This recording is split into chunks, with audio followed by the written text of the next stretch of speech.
This tape job is to help assist with a quadricep contraction. Go ahead and tighten that muscle up. See, okay, there's the quad right there.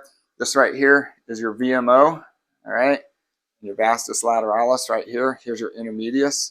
Okay, so I'm going to show you a couple tape jobs. You can go and relax. If somebody had difficulty trying to contract those, say they had knee surgery or something and they needed to, and the neuromuscular system was kind of shut down, they need some activation for it.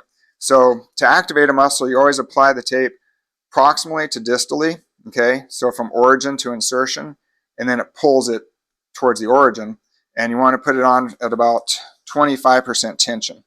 So for instance, if I was going to help with the VMO, so go ahead and tighten it up again. So you can see the VMO starts way up here, and it's like a teardrop, and it comes down right here. Okay, go ahead and relax.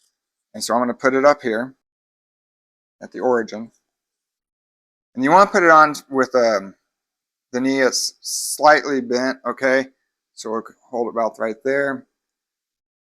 It's not always necessary, but it does have a little benefit. So about 25% tension, bring it around to there. About 25% tension, bring that around to there, okay? Like that. And so that kind of goes around the teardrop of the VMO.